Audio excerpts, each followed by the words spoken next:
जरा मारलार आमले जको माते पाट कूड़ाए चको जरा माते पर ढांके जरा सीख लो, देव तुमने नसीस करिए। हालेलुया। माते पर ढांके रो सीख लो, देव आशीष करे। मारलार आइजन को मारलार आइजन को निकळे चली करे आजो చాలా సంతోషం। ఈరోజు ప్రపంచవ్యాప్తము ఆయా దేశాల్లో, ఆయా ప్రాంతాల్లో, ఆయా భాషల్లో, ఆయా గల్లీలలో, ఆయా గ్రామాల్లో ఏం జరుగుతుంది అని అంటే క్రిస్మస్ సంబరాలు జరుగుతూ ఉంది. ఎందుకు క్రిస్మస్ సంబరాలు జరుగుతుంది అంటే ఈ లోక ప్రజలకు విముక్తి కలగడానికి ఆ దేవాది దేవుడు సృష్టి ఆరంభములో వేసినటువంటి ప్రణాళిక, ఆ ప్రణాళిక సిద్ధింప చేయబోయే రోజు, ఆ ప్రణాళిక కార్యరూపము దాల్చినటువంటి రోజు, ఈ మానవ జాతికి విముక్తి కోసం దేవాది దేవుడే ఆ పరమున విడిచి ఈ లోకానికి వచ్చినటువంటి దినం. ఆ దినాన్ని పురస్కరించుకొని ప్రపంచవ్యాప్తములో మరి యేసుక్రీస్తు ప్రభువారిని ఆరాధిస్తూ క్రిస్మస్ సంబరాలు జరుపుకుంటూ ఉంటారు. చాలామంది నోరు తీరక క్రిస్మస్ అనకుండా కిస్మిస్ అంటారు. కిస్సు లేదు, మిస్సు లేదు. క్రిస్మస్ అంటే క్రైస్ట్ మాస్ అని ఇంకొక పదం. క్రైస్ట్ అంటే క్రీస్తు అంటే అభిషక్తుడు, అభిషేకించబడినటువంటి వాడు. మాస్ అంటే ఆరాధించబడుతున్నటువంటి వారు లేదా ఆరాధనకు యోగ్యుడు. క్రైస్ట్ మాస్ అనగా దాన్ని స్పష్టంగా పలికితే, తొందరగా పలికితే క్రిస్మస్ అంటాం. క్రిస్మస్ అంటే క్రీస్తు ఆరాధించబడుట లేదా క్రీస్తును ఆరాధించుట. మనమందరం ఎందుకు వచ్చామంటే క్రీస్తును ఆరాధించడానికి వచ్చాం కదా. క్రీస్తును ఎందుకు ఆరాధించాలి అని మనం చూస్తే, క్రీస్తు ప్రభువారు ఈ లోకానికి మనిషిగా దిగి వచ్చినటువంటి దినం. బైబిల్ గ్రంథంలో ఒక మాట రాయబడింది, మనం చదువుదాం. చాలా ఉన్నాయి చెప్పాలంటే, కానీ ఈ టైం చూస్తే లంచ్ టైం, అందరూ 1 గంటల నుంచి 2 గంటల లోపు భోజనాలు చేస్తారు మధ్యాహ్నం.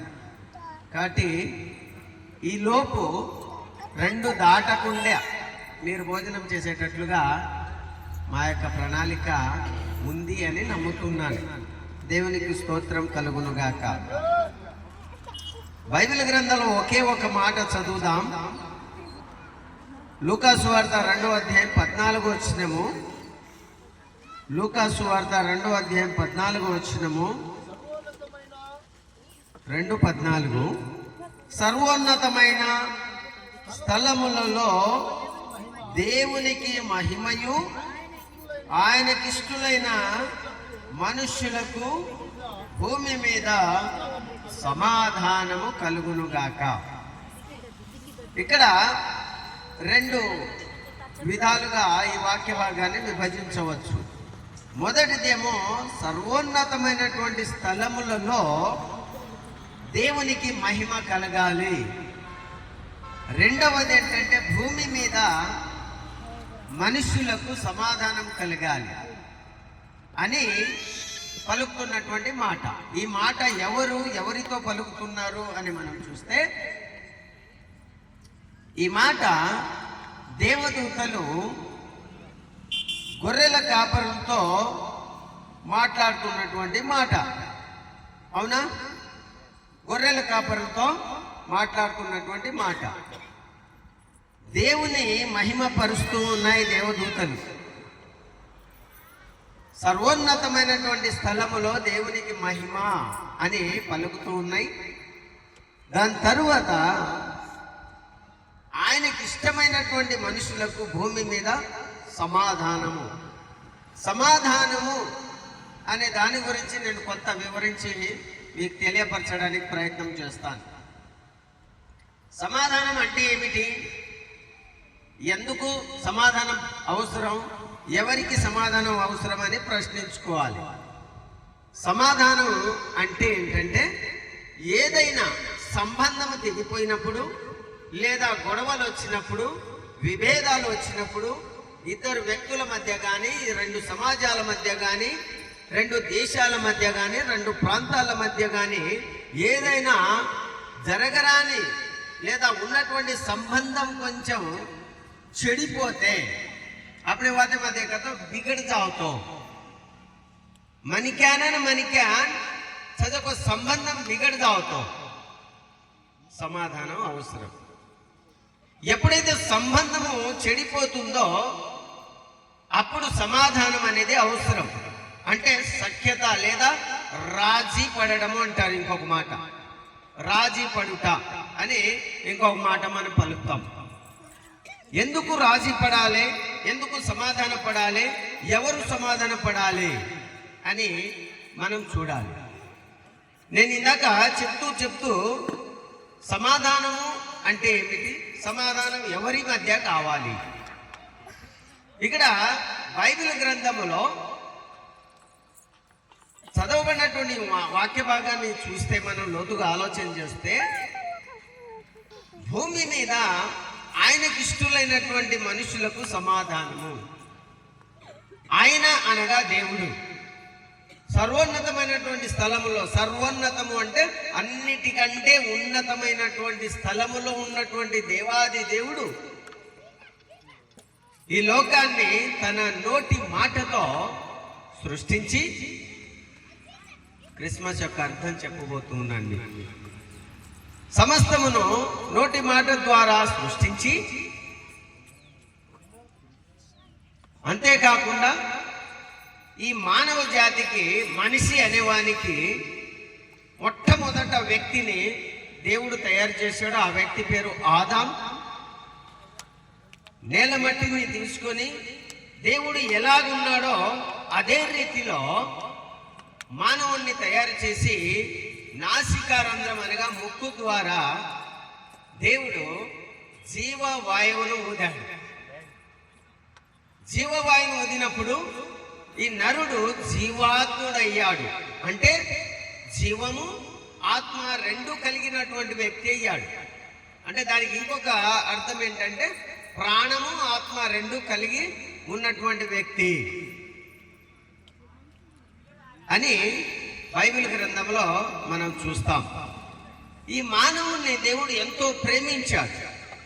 ఈ మనిషి అనేవాడిని ఎంతో ప్రేమించి నమ్మాడు.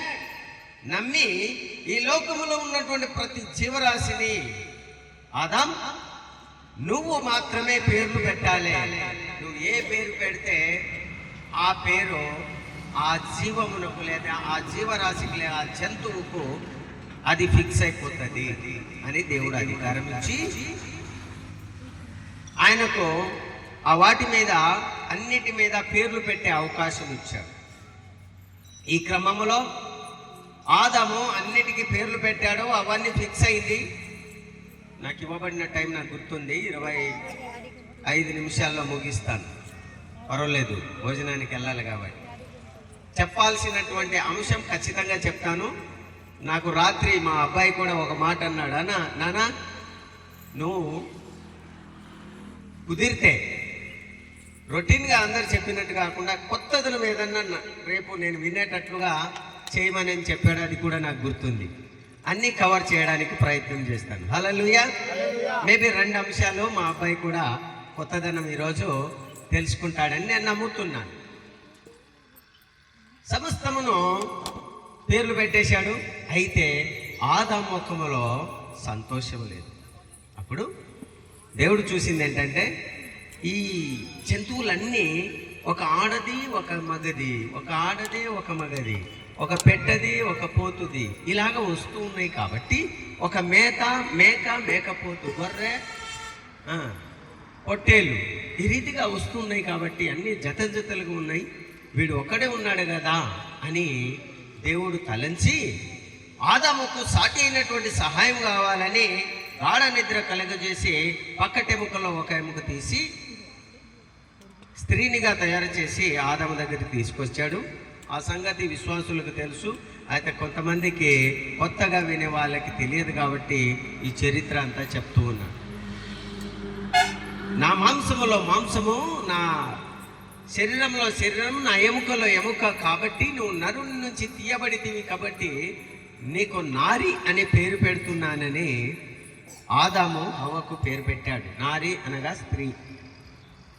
వాళ్ళిద్దరికి దేవుడు దీవించి ఆశీర్వదించి ఏదేనన్నటువంటి తోటలో పెట్టి, ఇదిగో ఆదాం, ఈ తోట మీద, భూమి మీద, సమస్త మీద నేను సృష్టించిన సృష్టి యావత్తు మీద నీకు అధికారం ఇస్తున్నాను. ఆ అధికారంతో నువ్వు మంచిగా ఉండు, హ్యాపీగా ఉండు, ఈ లోకాన్ని ఏలు. అయితే ఈ తోటలో నీకు పెడుతున్నాను, తోట అంతటినీ నువ్వు కష్టపడకుండా మంచి ఫలాలు తిని సంతోషంగా ఉండు. అయితే తోట మధ్యలో ఉన్నటువంటి ఒక చెట్టు, మంచి చెడు రెండు తెలివినిస్తుంది. ఆ పండు తింటే ఆ పండు మాత్రం తినకు. నీలో మంచి మాత్రమే ఉండాలి, చెడు ఉండకూడదు అని దేవుడు ఆజ్ఞాపిస్తే, కొంతకాలానికి సాతానుడు మోసపుచ్చడం వలన, హవ్వ పండు తినడం వల్ల, తాను తినడమే కాకుండా ఆదాముకు ఇవ్వడం వలన వాళ్ళు దేవునికి తిరుగుబాటు చేసినట్టు అయిపోయింది. అంటే దేవుడు చేయొద్దన్నటువంటి పనిని చేయడం వలన వారిలో పాపము అనేది ప్రవేశించింది. దానికి పాపము అంట. పాపము అంటే ఏంటంటే దేవుని మాటకు లోబడకుండా ఉండడమే పాపం, దేవునికి వ్యతిరేకంగా ఉండడమే పాపం. గోరెమకుంటే తెలుగు బెస్ట్గా ఓకే. గోరెమా కక్కతోయ్ కొంచెం తెలుగు మా కక్కతోయ్ కొంచెం తెలుగులో మాట్లాడతాను. అయితే మరి ఎప్పుడైతే ఈ మానవుడు దేవునికి వ్యతిరేకంగా పనిచేశాడో పాపం ఏర్పడింది. పాపం ఏర్పడడం వలన తప్పు చేసినప్పుడు దేవుని దగ్గరికి వెళ్ళడం, దేవుని ఎదురుగా వెళ్ళి మాట్లాడడం అనేది పోగొట్టుకున్నాడు. భయం వేస్తుంది, దాక్కున్నాడు. ఆ తర్వాత సంగతి అంతా చాలా మందికి తెలుసు. ఇక్కడ కొంతమంది ప్రభువుని అంగీకరించని వారు ఉన్నారు కాబట్టి వాళ్ళ కోసం ఇదంతా చెప్తూ ఉన్నాడు. ఈ రీతిగా మనిషి అనేవాడు దేవునికి దూరం అయిపోయాడు, దాక్కుంటున్నాడు. పాపం చేయటం వలన తప్పు చేశామన్నటువంటి ఆ భయంతో దేవుని దగ్గరికి ఎదురుగా రాలేక మరి దాక్కుంటూ ఉన్నారు. అప్పుడు ఆదాం, ఎక్కడున్నావయ్యా అని చెప్పేసి దేవుడు పిలిస్తే, దేవా నిన్ను చూస్తే నాకు భయం వేస్తుంది, నువ్వంటే నాకు భయం వేస్తుంది, నీ ఎదుటికి రావాలంటే, నీ దగ్గర రావాలంటే నాకు ధైర్యం చాలట్లేదు, ఏమైంది? దేవుడు అన్నాడు, ఏమైంది? నేను తినొద్దన్నటువంటి పండు తినేశావా ఏంటి? అవును ప్రభువా, తినేశాను. తినేస్తే మరి పాపం వచ్చింది కదా. ఎక్కడున్నావు? నేను దిగంబరిగా ఉన్నాను, నీ ఎదుటికి రావాలంటే నాకు సిగ్గు అనిపిస్తుంది. అంటే అంతకుముందు కూడా దిగంబరే, పండు తినకముందు కూడా దిగంబరే, బట్టలేకునే ఉన్నారు. కానీ అప్పుడు మంచి ఏదో చెడు ఏదో తెలియవచ్చింది ఆ పండు తినడం వలన. అప్పుడు దేవునికి మనిషికి ఎడబాపు వచ్చింది. సాతాన్ని పిలిచి సాతాన్ని శపించాడు, నువ్వు పాముగా అయిపోవాలి, నువ్వు కడుపుతో పాకాలి, మట్టి తిని బతకాలి అని దాన్ని శపించాడు. స్త్రీకి మాత్రం నీ గర్భవేదనను పెంచుతున్నాను, చాలా కష్టముతో వేదనతో పిల్లలను కంటావు అని చెప్పాడు. ఆదాముకేమో నువ్వు చేయొద్దన్నటువంటి పని చేశావు కాబట్టి నిన్ను బట్టి నేల అంతా శపించబడింది, చెడిపోయింది. ఇప్పుడు నువ్వు పవిత్రంగా లేవు కాబట్టి నా సన్నిధిలో, నా తోటలో ఉండడానికి నీకు అర్హత లేదు. నువ్వు బయటికి వెళ్ళిపోయి ఈ నేల నుంచి నిన్ను తీశాను కాబట్టి నువ్వు నేలకు చేరేంత వరకు, మట్టిలో చేరేంత వరకు, అంటే చచ్చిపోయేంత వరకు కష్టార్జితము, నువ్వు కష్టము చేసి చెమటలు కార్చి పంట పండించి తినాలే అని చెప్పి దూరం చేసేసాడు దేవుడు. ఎప్పుడైతే దూరం చేశాడో వాళ్ళ పిల్లలు పెరుగుతూ ఉన్నారు, జనాలు పెరుగుతూ ఉన్నారు. దేవునికి ఈ వ్యతిరేకమైనటువంటి కార్యాలు అవుతూ ఉంది. ఆ రోజు దేవునికి, అంటే ఆదాము కాలములో జరిగినటువంటి ఎడబాపు, ఆ ఎడబాపును లేదా ఆ యొక్క గ్యాప్ను పూర్తి చేయడం కోసే యేసుక్రీస్తు ప్రభువారు ఈ లోకానికి వచ్చాడు. అందుకని దేవదూతలు ఇలా పలుకుతున్నాయి, భూమి మీద ఆయనకి ఇష్టలైన మనుషులకు సమాధానము, సమాధానపరచడానికి ఆయన ఇక్కడికి ఈ లోకానికి వచ్చాడు. ఆదాము కాలం తర్వాత కొంతకాలం తర్వాత దేవుడు నోవహుతో మాట్లాడాడు. లోకమంతా పాపం అయిపోయింది, మరి లోకాన్ని నేను తీసేయాలనుకున్నా, నోవహు నా మాట వింటావా? నా రూపంలో మిమ్మల్ని చేశాను, నా ఆత్మను మీలో పెట్టాను. అమ్మ వింటున్నారా? నా ఆత్మను మీలో పెట్టాను, నా మాట వింటావా?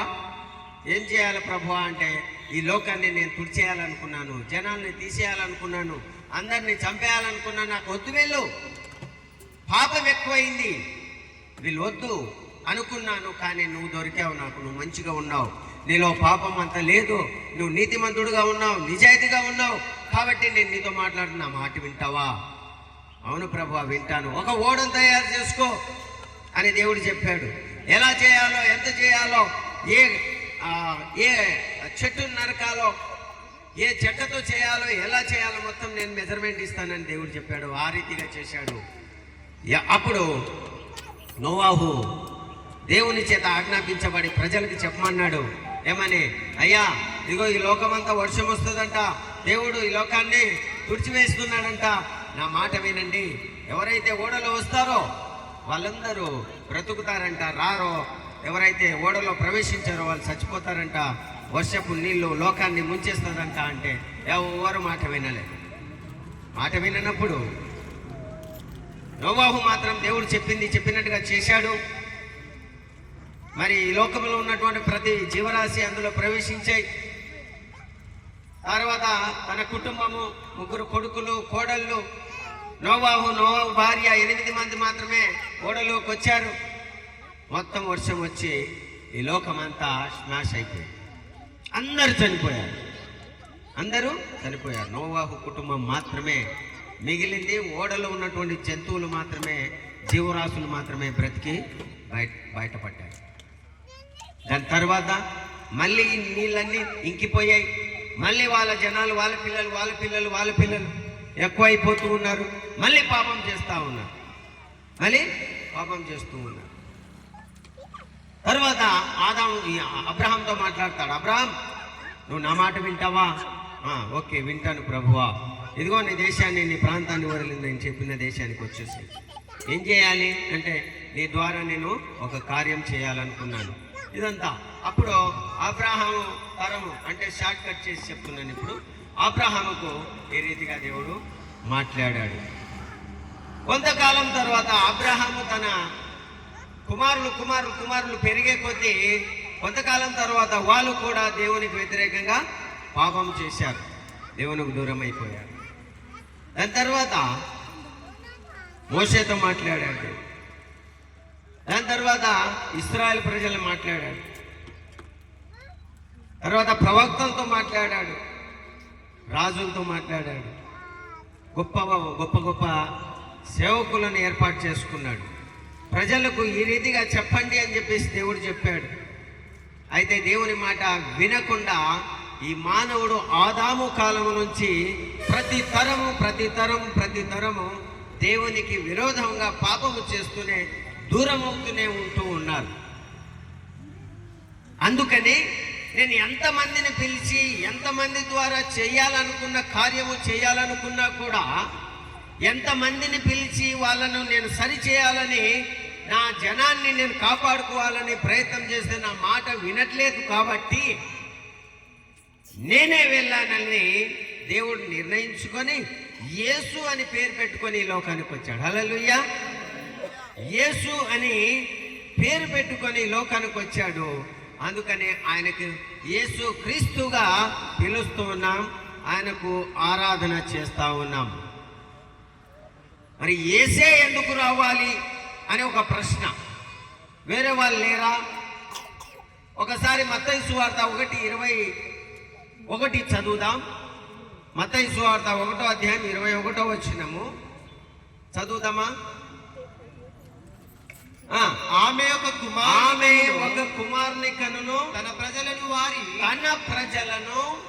వారి పాపముల నుండి ఆయనే రక్షించును. ఇక్కడ ఒక పదం స్పష్టంగా ఆయనే రక్షించు, తన ప్రజలను వారి పాపము నుండి ఆయన కూడా రక్షించునని చెప్పలే, ఆయన కూడా రక్షించు. ఈ లోకంలో చాలా మంది మన సహోదరులు కొంతమంది ప్రభువును ఇంకా విశ్వసించకుండా ఉన్నటువంటి వాళ్ళు అపార్థం చేసుకోకండి. అందరు దేవుళ్ళు ఒక్కడే అని చెప్తారు చాలా మంది. అందరూ ఒక్కటే, సబ్కా మాలిక్ ఏక్ అని హిందీలో చెప్పేస్తారు. దాని అర్థం ఏమిటో అందరూ ఒక్కడే దేవుడు అని అంటారు. కానీ సబ్కా మాలిక్ ఏక్ అంటే అందరికి ఒక్కడే మాలిక్, అందరికి ఒక్కడే నాయకుడు, అందరికి ఒక్కడే అధిపతి అని అర్థం. అయితే మరి అందరూ మొక్కుతున్నాం కదా, అందరూ ఆరాధిస్తున్నాం కదా, అందరూ ఆయా ఇష్టానుసారంగా మనం చేసుకుంటున్నాం కదా, మరి ఈ రీతిగా మనం చేసుకుంటే తప్పేంటి, ఆ దేవుని దగ్గరికి వెళ్ళలేమా అంటే బైబిల్లో ఆన్సరే. అంతేకాకుండా మన ఆత్మ కూడా ఏం చెప్తుందంటే అందరికీ చేస్తే మాత్రం వెళ్ళమని ఆన్సర్ అవుతుంది. అందరికి ఆరాధన చేస్తే మాత్రం వెళ్ళమని ఆరాధన మనం అర్థము అవుతుంది. ఇక్కడ చదవబడినటువంటి వాక్యము తన ప్రజలను వారి పాపము నుండి ఆయనే రక్షించును. అవునా? ఇప్పుడు నేను నాన్నగారికి బాపు అని పిలిచాను అనుకో, తూజ్ మార్ బాప్ పూంచుకే మార్ తూ మార్ బాపే దాకలో పూంచుగా, నువ్వే మా నాన్నను అంటావా? నేను అంటానా? ఆయన నాకు నాన్న కాదు కదా, నా నాన్న లాంటి వాడు, తండ్రి సమానులు. అంతేగాని నువ్వు కూడా నా తండ్రి అంటే బాగుంటుందా? ఇది కొంచెం కష్టంగా ఉంటుంది ప్రశ్న, బాగా ఆలోచన చేయండి. అపార్థం మాత్రం దయచేసి చేసుకోకండి. నువ్వు కూడా మా నాన్నవే అంటానా? ఇది కరెక్టా? భార్యాభర్తలు వెళ్తున్నాం అనుకుందాం, భార్యను ఎవరన్నా వేరే వాళ్ళు సహోదరులు కలిసి అపార్థం మాత్రం చేసుకోకండి, అర్థమయ్యేటట్లు నేను చెప్పడానికి ప్రయత్నం చేస్తున్నాను. అమ్మా ఈయన ఎవరు అంటే ఆయన మా భర్త అంటారు, లేదా ఆయన మా ఆయన అంటారు కదా, లేకపోతే నా హస్బెండ్ అంటారు. ఆయన కూడా నా హస్బెండ్ అనరు, ఆయనే నా హస్బెండ్ అంటారు. ఆయన కూడా అంటే అర్థం ఏంటి? అస్సలు మీనింగ్ బాగుండదు, అస్సలు మీనింగ్ బాగుండదు. ఇంకా కుమారులు అంటారా, వీడు కూడా నా కుమారుడే అంటాం. ఇద్దరు ఉన్నారు కాబట్టి వీడు నా కుమారుడే, వీడు నా కుమారుడే అనొచ్చు. కానీ తండ్రిని మాత్రం వీడు నా నాన్నే, వీడు నా నాన్నే, వీడు నా నాన్నే అనం. ఎందుకంటే పుట్టించినోడు ఒకడే, పుట్టించినోడు ఒకడే. ఆ ఒకడే అయినటువంటి పుట్టించినటువంటి వాని దగ్గరికి మనం రావాలని ఆయన పిలుస్తున్నాడు. కాబట్టి తన ప్రజలను వారి పాపం నుండి ఆయనే రక్షించును. ఇక వేరే వాళ్ళు పాపము తీయలేరు, వేరే వాళ్ళు పాపము తీయలేరు. ఇంకొక కొత్త అంశం చెప్తాను నేను. ఈ కరెంటు వైరు నేను చూశాను, గమనించాను. కరెంటు వైరు గమనిస్తే ఇందులో తక్కువ కరెంట్ ఉంటుంది, కానీ పెద్ద లైన్ ఉంటుందా, హై టెన్షన్ వైర్, దాంట్లో కరెంట్ ఎంత ఉంటుంది? చాలా ఎక్కువ ఉంటుంది, చాలా ఎక్కువ ఉంటుంది. ఆ కరెంట్ ఈ వైరు ఆ కరెంట్కి పెద్ద లైన్ పోతుంది కదా, ఆ దానికి ఇక్కడి నుంచి దాంట్లో సప్లై పంపిస్తానంటే కుదరదు. అది వ్యతిరేకమవుతుంది, అసలు అది తీసుకోదు కూడా. అవసరమైతే ఈ వైర్నే కాల్ చేస్తుంది అది. ఎందుకంటే అందులో పవర్ ఎక్కువ. అందులో మానవుడు ఎప్పుడు దేవుడు కాడు, దేవుడు మానవుడుగా వచ్చాడు. దేవుడు మానవుడుగా వచ్చాడు, కానీ మానవుడు దేవుడు ఎప్పటికీ కాడు, నేరడు. అది జరగని పని. అలాగనే ఈ చిన్న వైర్లో ఉన్నటువంటి కరెంటు ఇంట్లో మనం వేస్తాం కదా, దానికి వచ్చిన కరెంటు అది దీనికి వేస్తే సరిపోతుందేమో, కానీ హై టెన్షన్ వైర్కి వేస్తే మాడి మసై అది కనపడకుండా అయిపోతుంది. ఎందుకంటే అందులో ఉన్నటువంటి పవర్ అంట. నేను దాంతో సమానం అవుతానంటే అవ్వదు. మానవుడు దేవునితో సమానం అవుతామంటే అవ్వము. అలా అవ్వము కాబట్టే ఎన్నిసార్లు ప్రయత్నం చేసినా ఆదామును ఎంచుకున్నా మాట వినలే, నోవాహును ఎంచుకున్నా మాట వినలే, అబ్రహామును ఎంచుకున్నా మాట వినలే, తర్వాత మోషేని ఎంచుకున్నా మాట వినలే. ఎన్ని తరాలు ఎంతమంది నాయకులను ప్రవక్తలను ఎంచుకున్నా నా మాట వినట్లేదే అని ఇంగ్లీష్లో ఏమంటారంటే ఇన్ఫినిటీ అంటారు. అంటే కొలత లేని దేవుడు ఒక కొలత పెట్టుకొని ఈ లోకానికి వచ్చాడు. ఆయన గొప్పవాడై ఉండి ఆయన తగ్గించుకొని ఈ లోకానికి వచ్చాడు. అంటే హై టెన్షన్ వైర్లో నుంచి కరెంటు చిన్న వైర్కి ఎలాగైతే పంపిస్తామో అది సాధ్యము. కానీ చిన్న వైర్లో నుంచి పైకి ఇంకొక ఉదాహరణ చెప్తాను మీకు. సూర్యుడు ఇప్పుడు ఈ వెలుగు ఉంటేనే ఈ వెలుగు ఉంది కదా, సూర్యుడి నుంచి వస్తుంది. సూర్యుని ఎవరైనా దగ్గరికి వెళ్ళి చూస్తారా అన్నా? చూస్తామా? సూర్యుడిని దగ్గరికి వెళ్ళి చూస్తామా? కానీ సత్యం ఏంటంటే సూర్యుడు లేకుండా ఏది కనపడదు నీకు. అవునా కాదా? సూర్యుని దగ్గరికి వెళ్ళి చూసినోడు లేడు, చూస్తే బతకడు.